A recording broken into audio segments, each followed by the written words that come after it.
Hi, it's Dew, and I'm just going to call this a check-in video. It might not be exciting for many people to watch because it doesn't come with a catchy title or an algorithm, but I think it's springtime.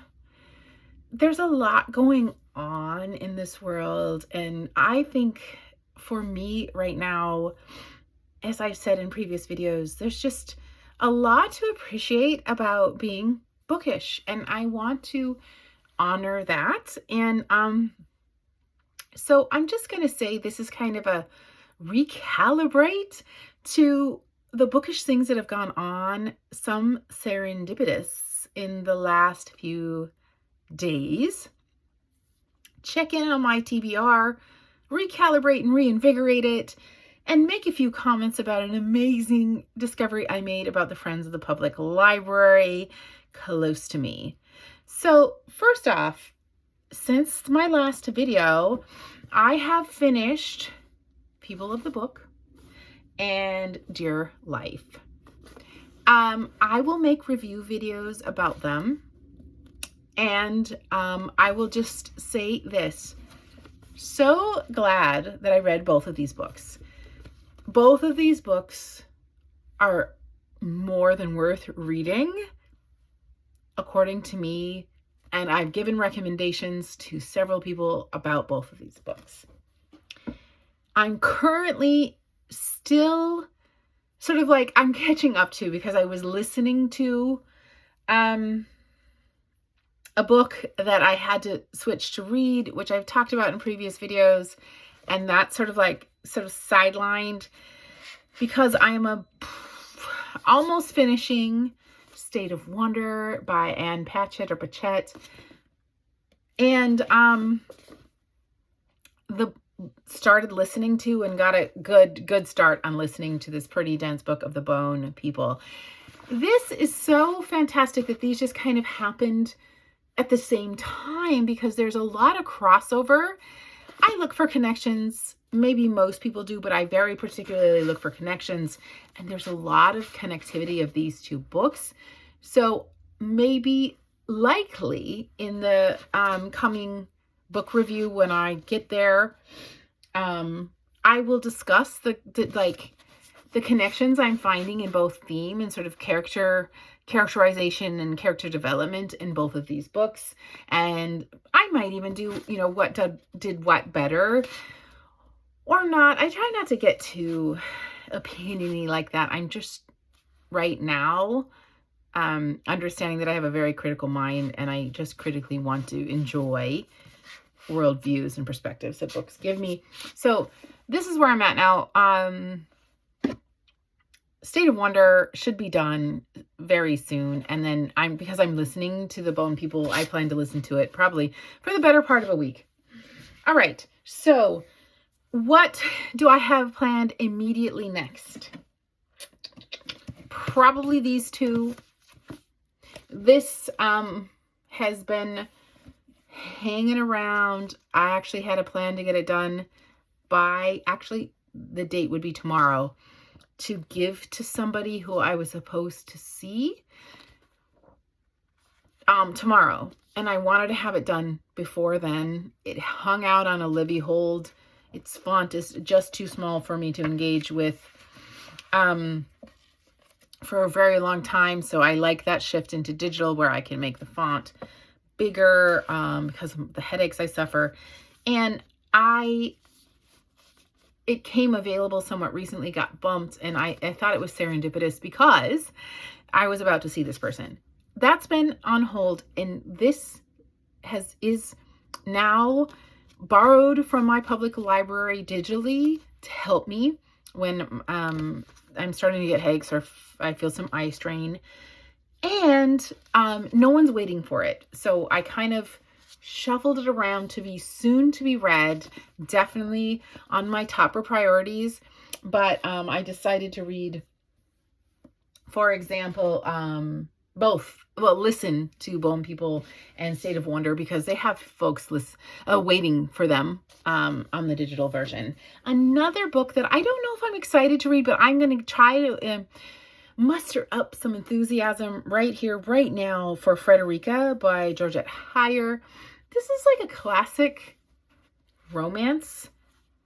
I've said it many times through many videos that I'm not really a romance gal, but I hauled this book from a little free library in Great Falls, Montana in February, so some months ago, and it came up off of Hold on Libby, and it is certainly on a read it or unhaul it sort of situation, and I want to give it an honest chance. This is sort of, I would say, a romance. If it is romance, as I'm pretty sure it is, this is a classic. Like, this book's original published date is 1965. And I'm willing. I'm here for it. Like, we're about to embark on a weekend, and this is probably a weekend read for me. So this is, I still have about 2 weeks to read it, but I start to feel a kind of way. And I know I need to work through my own things, but I start to feel a kind of way if people are waiting for it. And several people are waiting for this, as there's only like one copy for the digital copy. And I wanted to have both digital and physical to engage with. So this is probably going to be next than this, or whichever order. And in the vein of books that came off of hold that I've had for a while. So The People of the Book, it's my longest standing physical book on my bookshelf. I hauled this from a thrift store, and the very first thrift store haul I made in my most recent era of reading. And because of the kind of way that the font is a little bit boldened on these pages, I realized quite quickly that I wasn't going to be able to read it without getting a headache. So I kept putting it aside, hoping that I would find a different edition, because there are other editions in this. By the way, I love this edition.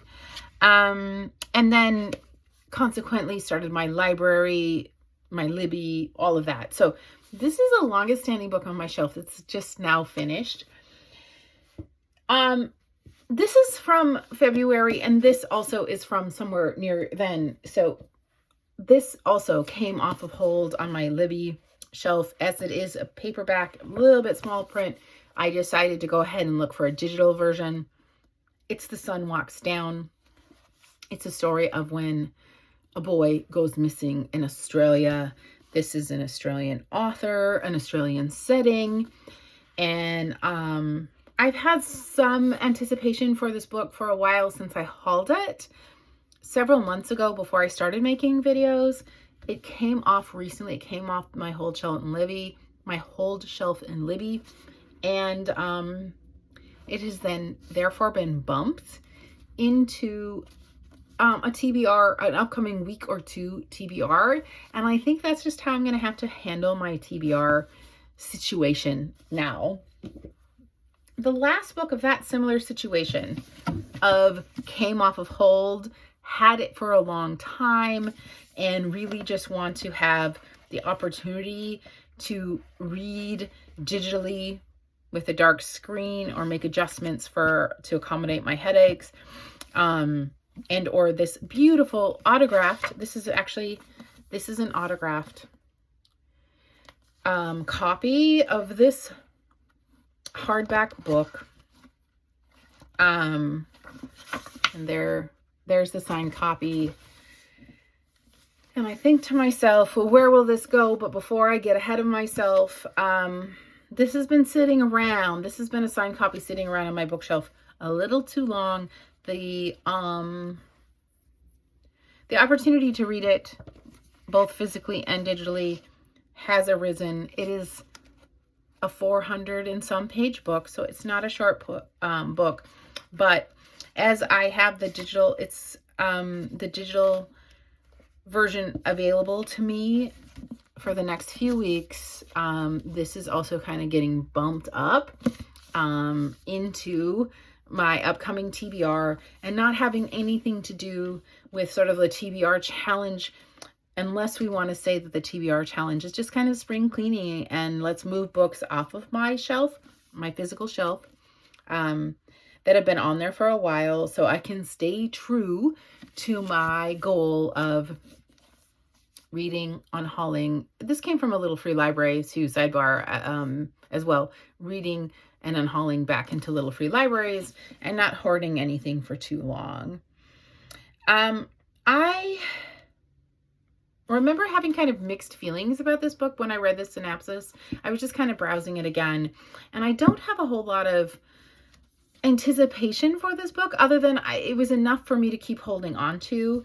And when I get to maybe closer to the actual reading of this book, I'll probably do a more focused TBR, and certainly will give a little of the synopsis and my feelings about it once I've read it, as I have full intention to read it within the next few weeks.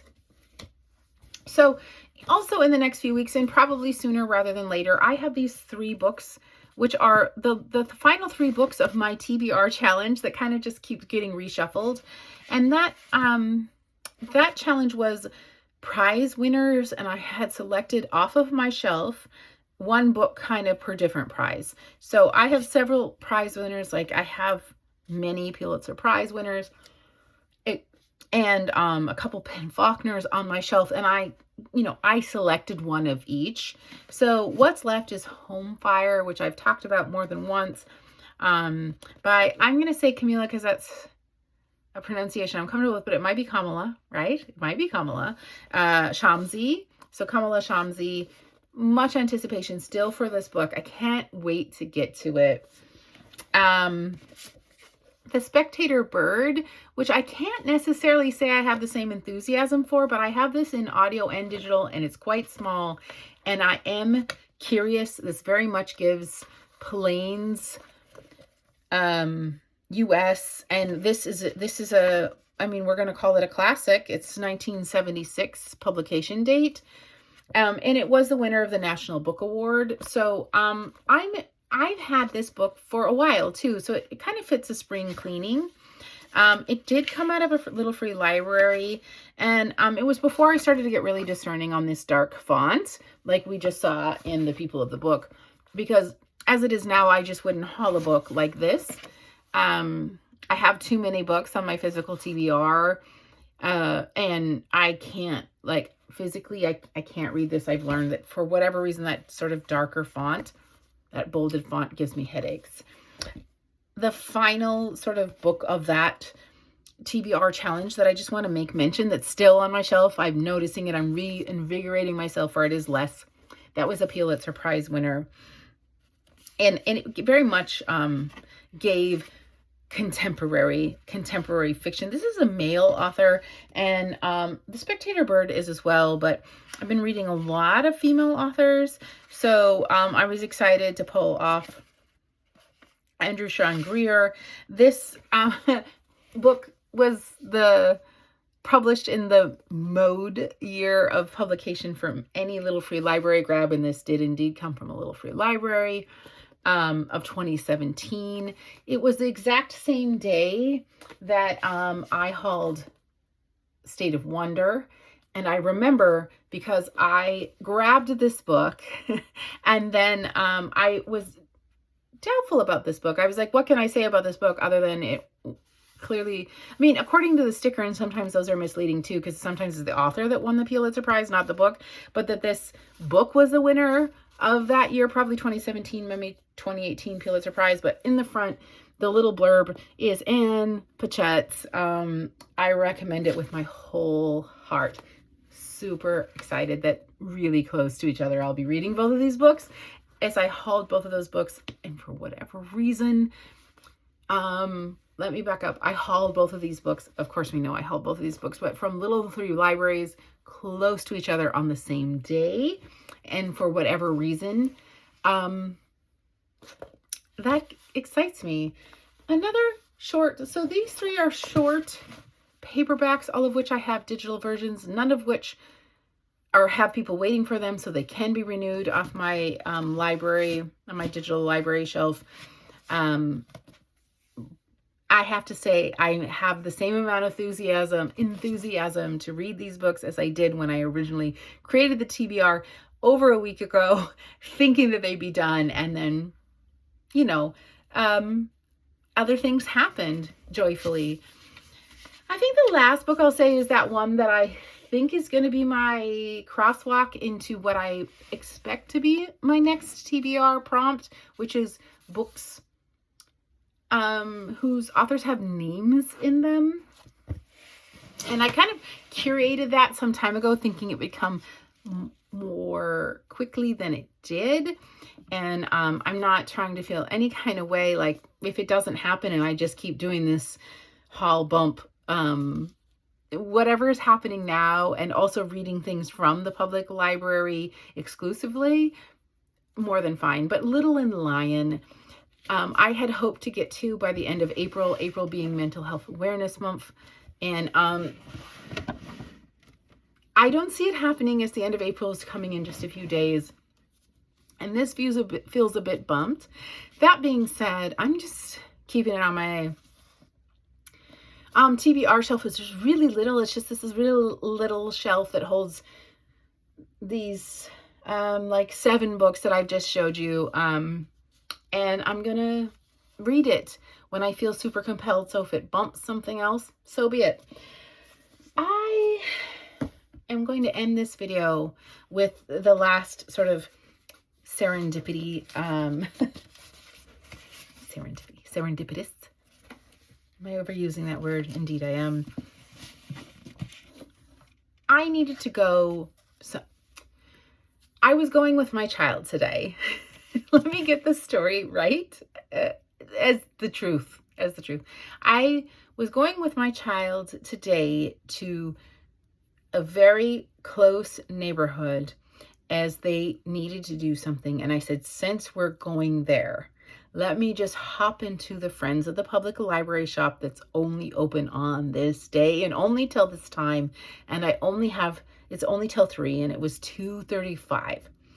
And I said, I only have this small amount of time, and since we're going that way, I'm just going to peruse. I'm going to be very discerning.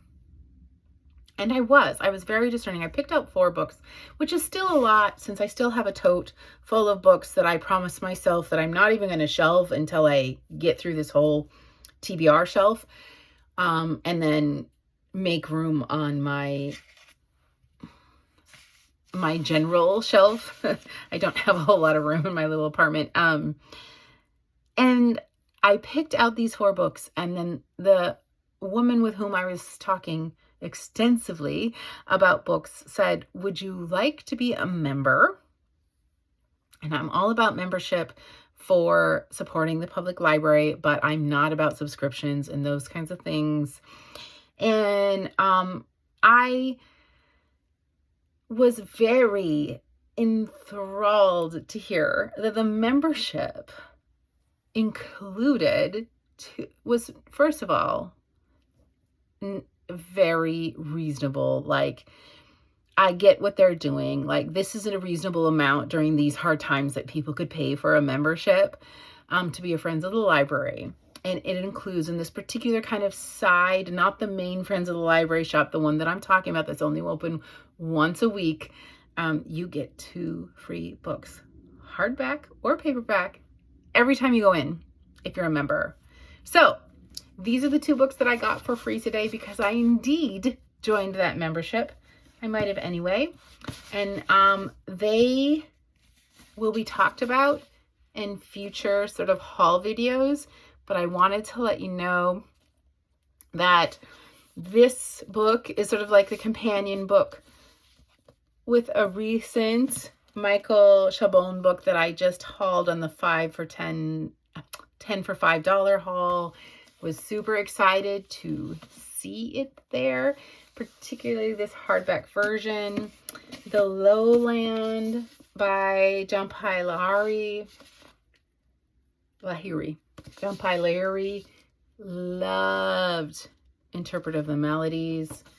And I believe I've read one other by this author. Nevertheless, if I don't remember about it, doesn't really count. But absolutely remember reading recently Interpret of the Melodies. Loved this author. Super excited to find this hardback included in my membership as my 2 hardbacks. Also, since I was there, I mean, Night Circus has sort of been on my radar. I understand that it was a really trendy book not so long ago. I understand I'm late to the game. I don't care. I was excited to find Night Circus. It is one of the couple books that have been on my radar that I'm really sort of like, I hope this book comes into my orbit in these thrifting and or free experiences. Really happy to find it. This was, they charged $3 for paperbacks at this Friends of the Library, and it is such a great condition paperback. And I regret that I'm not going to get to it for quite a while, but this will be on my summer reading list. And then Lucky Girl is the most recent release of these books, 2023. And I'm trying to get sort of shy away from paperback just because of the font size and because of these things I'm having with these, how I get headaches if I'm reading small font, even with reading glasses, etc. So I'm still super excited to have this book in my possession. I likely will do more extensive haul videos about these 4 books that I just got today. Not planned. But what I really wanted to tell you about was Friends of the Library. Be members, go to their book sales, do everything, you know, everything if you're bookish about those kinds of things with the library, because they are amazing. It was just an amazing experience.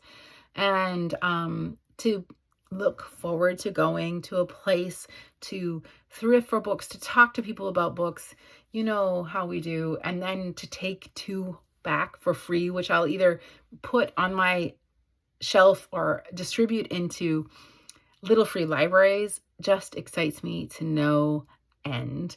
So until the reading and review video, which will come probably in a few days, I would like to finish State of Wonder, The Bone People, and maybe also at least Frederica and little reunions before I do it, but we shall see. That's my next predicted video. Until then, bye.